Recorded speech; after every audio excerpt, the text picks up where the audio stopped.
மக்களை வணக்கம். நான் உங்கள் கோடங்கி மீண்டும் உங்களை சந்திப்பதில் மகிழ்ச்சி. இந்த வீடியோவில் நம்ம என்ன பார்க்க போறோம் அப்படின்னா, 100 கோடி ரூபாய் ஆட்டையை போட்ட வழக்கு இல்லைங்க, 100 கோடி ரூபாய் மோசடி வழக்கு அதுவும் இல்லைங்க, கோயில் நிலத்தை ஆட்டையை போட்ட வழக்கு. அதான் கரெக்ட். ஏன்னா முருகனுக்கே மொட்டை போட்ட வழக்குல மொட்டை போடுறதுக்கு முருகன் கோயிலை தேடி போவாங்க.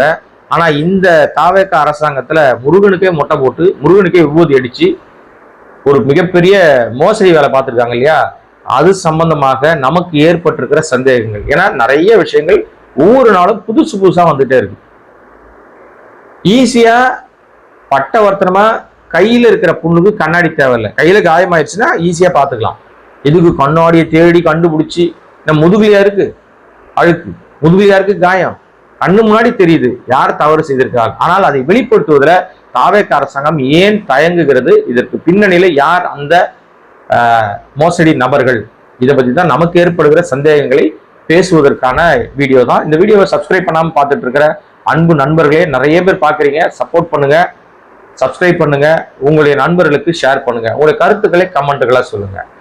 இப்ப இந்த அரசாங்கம் பதவியேற்ற பிறகு பல பஞ்சாயத்துகள் தொடர்ச்சியாக நடந்துகிட்டு இருக்கு. நிர்வாக சீர்கேடுன்றது அவ்வளவு மோசமாக போயிட்டு இருக்கு. இதுக்கிடையில மிகப்பெரிய மோசடியாக பார்க்கப்பட்டது பழனியினுடைய அந்த 1 ஏக்கர் 40 சென்ட் நிலம். இதை பதிவு செய்தவர்கள் சேதுபதி, வெள்ளதுரை, இந்த 2 பேர் தான் பதிவு பண்ணியிருக்காங்க.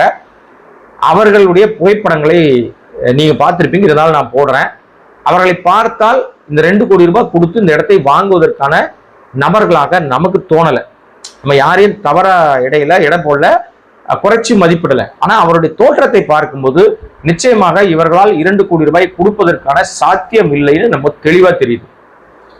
இன்னொரு விஷயம், அப்படியே அவர்கள் 2 கோடி ரூபாய் கொடுத்திருந்தாலும் அது அவங்க எப்படி கொடுத்தாங்க? லிக்விடா கொடுத்தாங்களா? எவ்வளவு ரூபாய் லிக்விடா கொடுத்தாங்க? எவ்வளவு ரூபாய் ஆன்லைன்ல டிரான்ஸ்பர் பண்ணாங்க? யாருக்கு அந்த பணம் போய் சேர்ந்துச்சு? 2 கோடி ரூபாய் 100 கோடி ரூபாய் மதிப்புடைய இடம், அதை 2 கோடிக்கு வித்திருக்காங்க, 2 கோடி ரூபாய்க்கு வாங்கியிருக்காங்க. சோ ஒருத்தர் கொடுத்திருக்காரு, ஒருத்தர் வாங்கியிருக்காரு. கொடுத்தது யார் அப்படின்னு, அதாவது கொடுத்தது யாருன்னு சொல்லிட்டாங்க, வாங்கினது யாருன்னு சொல்லிட்டாங்க. ஆனா அவங்க புகைப்படங்கள் வெளியில வரவில்லை. இப்பதான் வெளியில வந்திருக்கு. ஒரு 2-3 பேரோட புகைப்படங்கள் வெளியில வந்திருக்கு. அவர்கள் இப்ப தலைமறைவா இருக்காங்க. இப்ப இந்த வழக்கு பாத்தீங்கன்னா இது 2ஆம் தேதி, இந்த மாதம் 2ஆம் தேதி ஆரம்பிச்சு அப்படியே ஒவ்வொரு நாளா தள்ளி 6ஆம் தேதி பத்திரப்பதிவு நடக்குது. 6ஆம் தேதி இதற்காகவே கொடைக்கானல்ல இருந்து ஒரு பதிவாளரை வராங்க டெப்டேஷன்ல. ஏற்கனவே இருந்த பதிவாளர் லீவ் போட்டு போயிடுறாரு. ஐயோ இதுல ஒம்பல மாட்டிப்போன்னு சொல்லி அவர் போயிடுறாரு. இன்னொருத்தர் வராரு ஜஸ்டின், அவர் பதிவு பண்ணிட்டு போயிடுறாரு. அவர் பத்திரப்பதிவை செய்கிறவர் அல்ல, அவர் சிட் ஃபண்ட் பதிவாளர். அவரை கூப்பிட்டு பிளான் பண்ணி பதிவு பண்ண வைக்கிறாங்க. அவர் இப்ப நீதிமன்றம் சொல்லிட்டாரு, ஐயா எனக்கு சம்பந்தம் இல்லை, எல்லாம் ரெடி பண்ணி வச்சிருந்தாங்க, நான் போனேன் பதிவு பண்ணேன், அவ்வளவுதான். ஏற்கனவே ரெடி பண்ண இன்னொரு பதிவாளரை நீங்க கூப்பிட்டு விசாரிக்கணும், என்ன அதுவரை கைது செய்யக்கூடாதுன்னு கேட்டவொன்னா அவர் முன்ஜாமீன் கொடுத்துட்டாங்க. இப்ப ஜஸ்டினை அரெஸ்ட் பண்ண முடியாது. நேற்றைக்கு சிபிசிஐடி வசம் இந்த வழக்கு போன உடனே அவங்க அதிகாரிகள் வீடுகளில் போய் சோதனை பண்றாங்க. 5 மணி நேரம் 3 மணி நேரம் அப்படின்லாம் சோதனை பண்றாங்க. இதுக்கிடையில திடீர்னு திமுகவை சேர்ந்த ஒருத்தர் வீட்டுல ரெய்டு. இவ்வளவு நாளா வேற யாரையாரோ சொல்லிட்டு இருக்காங்க, இப்ப திமுக அப்படின்னு ரெய்டு அடிக்கிறாங்களா? கேட்டா அவர் சாட்சி கைது போட்டாருன்றாங்க. எப்படினாலும் தேடி திமுக கிட்ட நிப்பாங்கன்னு தெரியும் நமக்கு. திமுக தான் இதுக்கு காரணம்னு சொல்ல போறாங்க. அதுக்கு ஏத்த மாதிரியே நம்முடைய இந்த மின்சாரத்துறை அமைச்சர், சட்டத்துறை அமைச்சரா இருக்காரு இல்லையா, அவர் துறை சம்பந்தமா இருக்கிற ஊழல், அவர் துறை சம்பந்தமா இருக்கிற பஞ்சாயத்தை பத்தி பேசவே மாட்டாரு. இவர் ஊர்ல இருக்கிற எல்லா பஞ்சாயத்தையும் பேசுவார். இவர் சொல்றாரு இதுக்கு காரணமே திமுக தாங்க, அவங்க எடுக்க அவங்க ஊழல் வந்துகிட்டே இருக்கின்றார். எப்பா சொல்லிக்கிட்டே இருக்கேப்பா, எப்போ ஊழல், எந்த ஊழல்னு ஆதாரத்தோட எப்ப சொல்லுவ? நீ அமைச்சர் தானப்பா, நீ வாயிலேயே வடை சுட்டுட்டு இருக்கிறியப்பா, எப்போ உன் வடையை நாங்க பார்க்க முடியும்? எப்போ அந்த வடை மக்கள் சாப்பிட்றதுக்கு வரும், கிடைக்கும்? பூரா வாயிலேயே வடை சுடுறியப்பா அப்படின்னு கேட்டா கூட துப்பனா கூட தொடச்சிக்கிற கேரக்டர், அசரவே மாட்டார் அந்த அமைச்சர். டெய்லி திமுகவுடைய ஊழலை நான் சொல்லிக்கிட்டே இருப்பேன் வர, ஆனா எதற்கும் ஆதாரமே கொடுக்க மாட்டார், வாயிலேயே அள்ளி விடுவார். இது ஒரு தனி ட்ராக். இப்போ நமக்கு ஏற்படுகிற சந்தேகம் என்னன்னா, இந்த 2 கோடி ரூபாய் கொடுத்து அந்த இடத்த வாங்கியிருக்காங்க இல்லையா, அது ஒரு பக்கம் இருக்கட்டும். 2 கோடி எப்படி கொடுத்தாங்க என்றால் ஒரு கேள்வி. இடையில அந்த 2 கோடிக்கு மதிப்புடைய அந்த இடத்திற்கு ஸ்டாம்ப் டியூட்டின்னு ஒன்று கட்டியிருப்பாங்க. ஒரு இடத்த வாங்கணும்னா கண்டிப்பா ஒரு ஸ்டாம்ப் டியூட்டி, ஒரு 10% ஸ்டாம்ப் டியூட்டி, 10% ஸ்டாம்ப் டியூட்டியை எப்படி இவர்கள் செலுத்தினார்கள்? நிச்சயமா ஸ்டாம்ப் டியூட்டியை பணமாக அரசாங்கம் வாங்கியிருக்காரு. பத்திரப்பதிவு துறையில் அரசாங்கம் கண்டிப்பாக அந்த 2 கோடினா கிட்டத்தட்ட 20 லட்சம் ரூபாய். 20 லட்சத்தை நீங்க ரொக்கமா கட்ட முடியாது. அந்த பணம் ஆன்லைன் மூலமா கட்டப்பட்டிருக்கும். யாருடைய வங்கி கணக்கிலிருந்து அது அரசாங்கத்திற்கு வந்து சேர்ந்திருக்கிறது ஈஸியா தெரிஞ்சிடும். யார் அந்த திருட்டு பையன், யார் அந்த ஃப்ராடு கண்டுபிடிச்சிடலாம். 2 கோடி ரூபாய் கட்டினவங்க எந்த வகையில பணம் கொடுத்தாங்க, எவ்வளவு ரூபாய் லிக்விடா கொடுத்தாங்க, எவ்வளவு ரூபாய் கேஷா கொடுத்தாங்க. நிச்சயமாக மொத்தமா லிக்விடா கொடுக்க வாய்ப்பு இல்லை. இவ்வளவு பெரிய ஹியூஜ் அமௌண்ட் கொடுத்து ஒரு இடத்த பதிவு பண்றாங்கன்னா அவர்கள் லோன்ல தான் வாங்க முடியும்.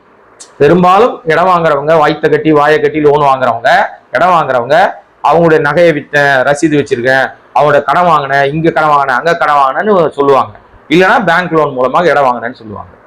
யாரோ ரொக்கமா எடுத்துட்டு போய் இடம் வாங்கவே முடியாது. ஏங்க ரொக்கமா எடுத்துட்டு போய் ஒரு பைக்கே வாங்க முடியாதுங்க. ஒரு பைக்கோட விலை இன்னைக்கு வந்து ஒரு 2 லட்ச ரூபா 3 லட்ச ரூபான்னு வச்சுங்க. ஏன்னா அந்த விலையெல்லாம் பைக் விற்கிது.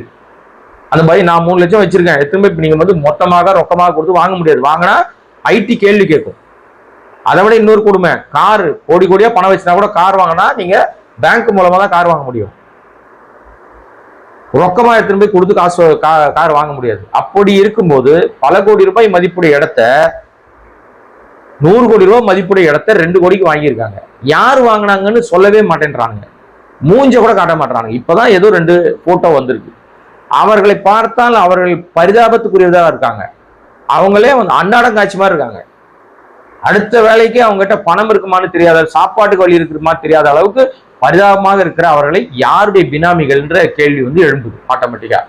இன்னொரு விஷயம், இப்போ நீதிமன்றம் அந்த பத்திரப்பதிவை ரத்து பண்ணிடுச்சு. அப்ப அரசாங்கத்துக்கு கட்டப்பட்ட பணம் வந்து உள்ள வந்துருச்சு. உள்ள வந்த பிறகுதான் அது பதிவு செய்யப்படும். உள்ள 20 லட்சம் உள்ள வந்துருச்சு. அந்த பணத்தையே விட்டு உதறிட்டு ஒருத்தன் வந்து தலைமறைவா ஓடி போயிட்டான். அப்ப யாருடைய ஆட்கள் அவங்க எல்லாம்? இதை வந்து 2 அமைச்சர்கள் பேசினாங்க. ஒரு பத்திரப்பதிவுத்துறை அமைச்சர், இன்னொன்று வந்து அந்த அறநிலையத்துறை அமைச்சர். 2 பேருக்கும் ஒரே ஐஏஎஸ் அதிகாரி குமரகுருபரன், அவர் தான் அந்த ஐஏஎஸ் அதிகாரி.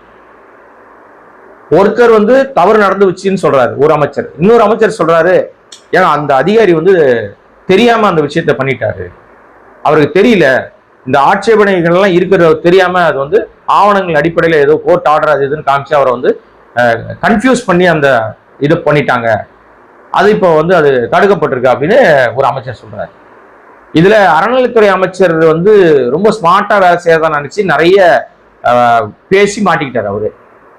அவருக்கு சம்பந்தம் இருக்குன்னு நான் சொல்லல, அவருக்கு சம்பந்தம் இருக்கா இல்லையா நமக்கு தெரியாது. ஆனால் இந்த இடம் கைமாறிய விஷயத்துல நிச்சயமாக அதிகாரிகள் மட்டம் மட்டும் செயல்பட வாய்ப்பு இல்லை. ஆட்சியில் இருப்பவர்களுக்கு துணை இல்லாமல், தொடர்பு இல்லாமல் இது கைமாறி இருக்க வாய்ப்பே கிடையாது. ஏன்னா இது கடந்த காலங்கள்ல இந்த இடத்த திமுக அரசாங்கம் தான் புடுங்கிச்சு. ஆக்கிரமிப்பாளர்கிட்ட இருந்து திமுக அரசாங்கம் புடுங்கி கோயில்களுடைய இடமாக மாற்றி வச்சது. அப்ப அப்படிப்பட்ட இடத்தை சர்வசாதாரணமாக கூறு போட்டு விற்கிற மாதிரி 100 கோடி ரூபாய் மதிப்புடைய இடத்த 2 கோடிக்கு வித்துருக்கானுங்கன்னா பதிவுத்துறையிலேயே அது வந்து ஈஸியிலேயே பேர் வந்துருச்சு. சேதுபதி வெள்ளத்துறையின் பேர் வந்துருச்சு. நான் முன்னாடி போட்ட வீடியோலயே அந்த ஆதாரத்தையே நான் உங்களுக்கு போட்டிருக்கிறேன், காமிச்சிருக்கிறேன். ஸோ அப்படி இருக்கும்போது சிபிசிஐடி ஏன் இன்னும் தாமதப்படுத்துகிறது? ஏன் பளிச்சுன்னு தெரிஞ்சிருவாங்க. இதுக்கு மேல எப்படி என்ன பண்ண முடியும்? இப்போ யாரோ ஒருத்தர் எங்கேயோ பண்ணிட்டார் அப்படின்னு இல்லை, கண்ணு முன்னாடி தெரியும். ஆன்லைன் டிரான்ஸ்ஃபர் யாருடைய அக்கௌண்ட்ல இருந்து யாருக்கு பணம் போயிருக்கு. அக்கௌண்ட் வச்சிருக்கிறவன் நாடோடியாவா இருப்பான்? ஊரா ஓடிக்கிட்டு இருக்கிறவனுக்கு எப்படிங்க அக்கௌண்ட் இருக்கும்? அப்ப அந்த வங்கியை நிர்வகிக்கிறவர், வங்கி கணக்கை நிர்வகிக்கிறவன் அந்த ஊர்ல தானே இருப்பான், அந்த ஆள தானே இருப்பான். அவனை பிடிக்கிறதுல என்ன பிரச்சனை உங்களுக்கு? இதுக்கு எதுக்கு பெரிய விசாரணை, பெரிய இது அப்படிலாம் போயிட்டு இருக்கீங்க? பளிச்சுன்னு தெரிஞ்சிருமே பினாமி யாருன்னு. 20 லட்ச ரூபா அவங்க அக்கௌண்ட்ல எப்போ வந்துச்சு? நம்ம எழுப்புகிற கேள்வி என்னன்னா, அந்த 2 பேர் 20 லட்ச ரூபாய ஸ்டாம்ப் டியூட்டி கட்டியிருக்காங்க, 2 கோடி ரூபாய் கொடுத்துருக்காங்க. அப்ப 2 கோடியே 20 லட்ச ரூபாய் செலவு பண்ணியிருக்காங்க இடத்தை வாங்குறதுக்கு. 2 கோடி 20 லட்ச ரூபாய் செலவு பண்ணவர்களுக்கு அந்த பணம் எந்த வகையில எல்லாம் அவங்களுடைய வங்கி கணக்கு வந்துச்சு? எவ்வளவு காலமா அந்த காசை வச்சிருக்காங்க? இப்ப ஒரு இடம் நீங்க வாங்க போறீங்கன்னு வச்சுக்கோ, ஒரு அரை கிரவுண்டு அல்லது 1 கிரவுண்ட் இடம், ஒரு பிளாட் வாங்க போறீங்க அப்படின்னு வச்சுங்களேன். அப்ப நீங்க வாங்க போனீங்கன்னா அந்த பணத்தை எல்லாம் எப்படி சோர்ஸ் ஆஃப் இன்கம்னு காமிக்காம நீங்க பத்திரப்பதிவை பண்ணிட முடியாது. ஒன்னும் லோன்ல தான் வாங்க முடியும். இல்லை அங்கே கடை வாங்கினேன் இங்கே கடை வாங்கினேன் உங்ககிட்ட வந்து நகையை வச்சேன் என்கிட்ட நகையை வச்சேன் ரசீது வச்சுக்கணும். திடீர்னு ஐடி கேள்வி கேட்டால் பதில் சொல்றேன். இவ்வளவு பிரச்சனையான ஒரு விஷயம் இருக்கும்போது சட்ட சிக்கலாக இருக்கிற பிரச்சனை, ரொம்ப காலமாக லிட்டிகேஷன்ல இருக்கிற ஒரு ப்ராப்பர்ட்டி, எப்படியாவது அந்த இடத்த ஆட்டைய போறதுக்கு நிறைய ஆட்கள் கழுகு மறிய வட்டமிட்டுக்கிட்டே இருக்கிறாங்க. கடந்த ஆட்சியில தான் மீட்கப்பட்ட இடம்.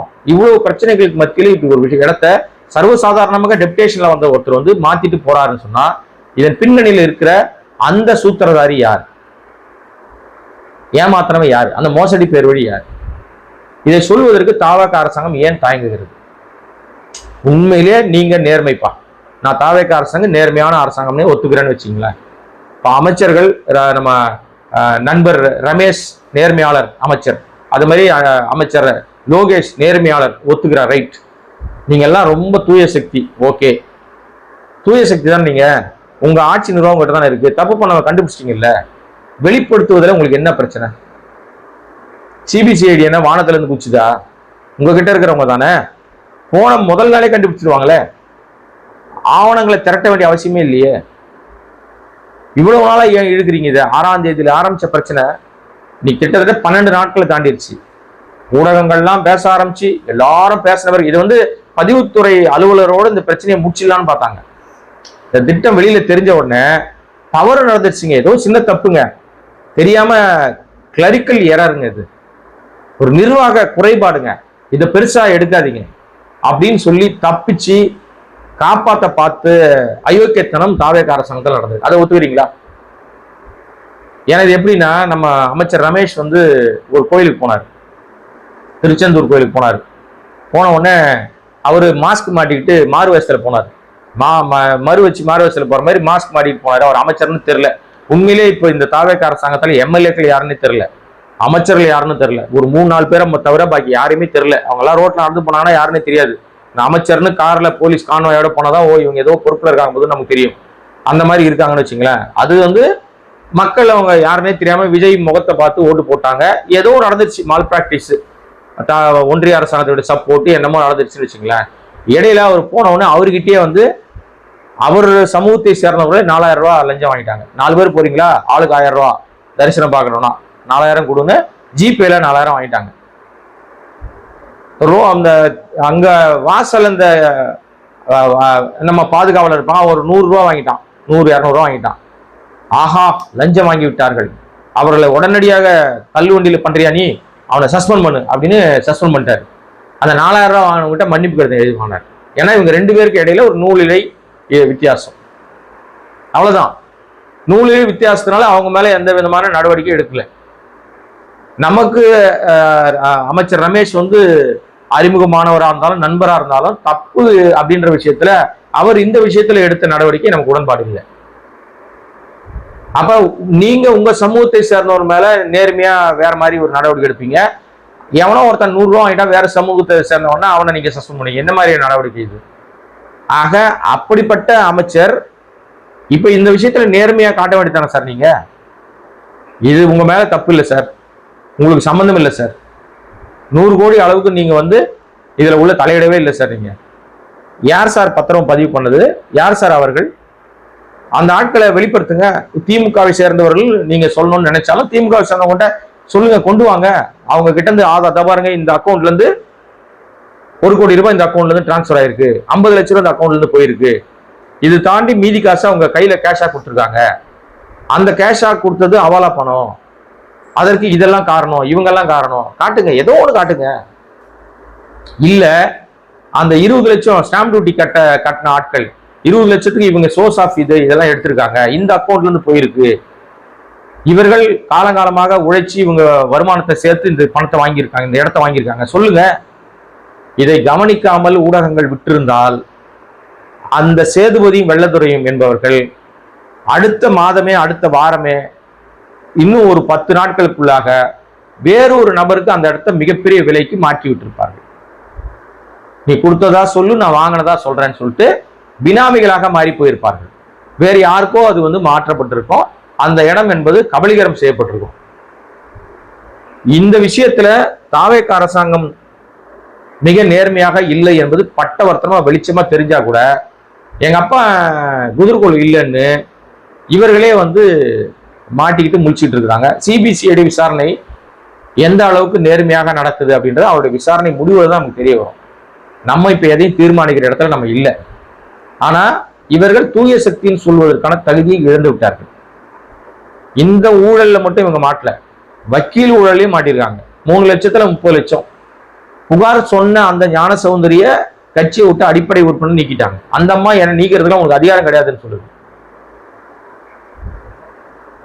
புகார் சொன்னது தாவேகா, குற்றச்சாட்டு முகாந்திரம் தாவேகா, பணம் வாங்கினதா சொன்னது தாவேகா, வழக்கு போடுறது தாவேகா, கட்சியை விட்டு நீக்கினது தாவேகா, எல்லாம் தாவேகா. ஆனால் இதற்கெல்லாம் காரணம் திமுக. என்னடா இது அநியாயமா இருக்குது, எதுக்கு எடுத்தாலும் திமுக. ஆக்சுவலா என்ன தெரியுமாங்க, இப்படி ஒரு பிரச்சனை போயிட்டே இருக்கும். பரபரப்பா ஏதோ ஒரு விஷயத்த இவங்க செஞ்சுட்டு இருக்காங்க. இப்ப பாருங்களேன், இப்ப பேச வேண்டிய விஷயம் 100 கோடி ரூபாய் மொட்டையை போட்ட விஷயம், ஆட்டையை போட்ட விஷயம்னு பேசணும். அதை பேசுவதற்கு ஊடகங்கள் தயாரா இல்லை. வீடுகளை இடிச்சிட்டு இருக்கிறாங்க எங்க பார்த்தாலும், அதை பேசுவதற்கு ஊடகங்கள் தயாரா இல்லை. இன்னொரு பக்கம் வந்து பாலியல் குற்றங்கள், குற்றச்சாட்டுகள், புகார்கள், நிர்வாக சீர்கேடு, அதை பேசுவதற்கு தயாரா இல்லை. கொடுத்த வாக்குறுதி ஒண்ணு கூட நிறைவேற்றல, அதை பேசுவதற்கு தயாரா இல்லை. ஆனால் எதை பேசுறாங்க தெரியுமா? எதை பேசுறாங்க தெரியுமா? இன்றைக்கு ஆஸ்திரேலியாவுக்கு போயிருக்கிறார் திரிஷா, அங்க ஒரு நகை கடை திறக்கிறார், அங்க ஏதோ ஒரு கடை திறக்கிறார், ஷாப்பிங் காம்ப்ளெக்ஸ் திறக்கிறாருன்னு அதை ஊடகங்கள் பேசுது. சாக்லேட் கலர்ல அவங்க வந்து கோட் போட்டு போனாங்க, அங்க இருந்து எல்லாரும் பயங்கரமா அவரை ஆரவாரம் பண்ணி வரவேற்றாங்க. விஜய் சாரை கேட்டதா சொல்லுங்கன்னு சொன்னாங்க. திரிஷா கிட்ட ஏன் கேட்கறாங்க எனக்கு தெரியலங்க. இவங்க ஒரு நடிகை, அவரு கூட நடிச்ச கோ ஆர்டிஸ்ட், அவ்வளவுதான். நீங்களா கற்பனை பண்ணிக்கிட்டா நான் பொறுப்பு கிடையாது. ஏன்னா அதிகாரப்பூர்வமா இல்லாத எதையும் நாம் பேசுவதில்லை. நீங்க கற்பனை பண்ணிக்கிட்டு கற்பனை குதிரையை தட்டி விட்டு வேற ஏதாவது யோசிச்சீங்கன்னா அதுக்கு நம்ம கம்பெனி பொறுப்பு இல்லை. கோடங்கி வாய்ஸ்க்கு சம்பந்தம் இல்லை. ஆஸ்திரேலியா போன திரிஷா கிட்ட விஜய் பத்தி ஏன் கேள்வி கேட்கிறார்கள் எனக்கு தெரியலங்க. நீங்க வேணா உங்களுக்கு ஏதாவது தெரிஞ்சதுன்னா கமெண்ட் பண்ணுங்க, நான் பொறுப்பு இல்லை. அப்ப கூட அதை பேசுகிறது ஊடகங்கள், அதை செய்தி போடுறாங்க. ஐயோ அவங்க எவ்வளவு அழகா இருக்காங்க, இது முக்கியமா நாட்டுக்கு? இன்னொன்னு, இந்த மாதிரி பிரச்சனையான விஷயங்கள் பேசிடக்கூடாதுன்றதுனால டக்குன்னு உடனே வந்து யார் வந்து நம்ம முதலமைச்சராக சோசப் விஜய் விடுதிக்கு போய் விசிட் பண்ணுவாரு, இல்லைன்னா அவர் எங்கேயாவது திடீர்னு வெளியில வருவாரு, ஏதோ ஒண்ணு பண்ணுவாரு, உடனே அதை ஊடகங்கள் ஊதி பெரிதாக்குவாங்க. ரேஷன் கடையில போய் வந்து அரிசி பருப்பு போட்டாரு, எவ்வளவு அழகா எடை போடுறாருயா, ஒரு மணி, ஒரு நெல் மணி கூட சிந்தாத அளவுக்கு, அரிசி மணி கூட சிந்தாத அளவுக்கு அவ்வளவு நேர்த்தியா எடை போட்டாரு, ஐயோ அவர் எவ்வளவு அழகு, அவ்வளோ அழகு அப்படின்னு ஒரு அம்மா வந்து பேசுது. இதெல்லாம் போட்டுறாதீங்க சார்னு வேற சொல்லுது. அது என்ன பொம்பளைன்னு நமக்கு தெரியல. இப்படி அழகா பார்த்துக்கிட்டே இருந்தீங்கன்னா நாடு நிர்வாகம் நாசமா போயிட்டு இருக்கு. இதை எப்ப பார்ப்பீங்க? இதைத்தான் ஊடகங்கள் ஊதி பெருசாக்குகிறது. இதைத்தான் ரீல்ஸ் போட்டுட்டு இருக்கான். அவர் நடக்கிறாரு, நிக்கிறாரு, போறாரு, வராரு, இது மட்டும்தான் பேசு பொருளாக மாறுதே தவிர நிர்வாகத்தில் நடக்கிற சீர்கேடுகள் குறித்து பேசுவதற்கு யாரும் தயாராக இல்லை. மிக மிக மோசமான நிலை. இதை ஊடகங்கள் பேசாது இருந்து, அதாவது எங்களை போன்ற அதை சோசியல் மீடியா தாங்க இன்னைக்கு காரணம். மெயின் ஸ்ட்ரீம் சேனல் எல்லாம் விலை கொடுத்து வாங்கிட்டாங்க. சோசியல் மீடியால தான் இந்த மொட்டை போட்ட விஷயம், ஆட்டையை போட்ட விஷயம், வக்கீல் பஞ்சாயத்து எல்லாம் வெளியில வருவது சோசியல் மீடியாக்கள் மூலமாகத்தான். ஆக மக்களே, இன்னும் ஏராளமான பஞ்சாயத்துகள் இருக்குங்க. பேசி பேசி நம்ம டயர்ட் ஆகிட்டே தான் இருக்கோம். பார்த்துக்கிட்டு இருக்க நீங்க தான் இதற்கெல்லாம் முடிவு எடுக்க வேண்டும். நம்முடைய சேனலை சப்ஸ்கிரைப் பண்ணாம பார்த்துட்டு இருக்கிற அன்பு நண்பர்களே, சப்ஸ்கிரைப் பண்ணுங்க, சப்போர்ட் பண்ணுங்க. நம்முடைய கருத்து பிடிச்சதுன்னா பல பேருக்கு ஷேர் பண்ணுங்க. உங்களுடைய கருத்துக்களை கமெண்ட்டுகளை போடுங்க. மீண்டும் சந்திக்கிறேன். நன்றி, வணக்கம்.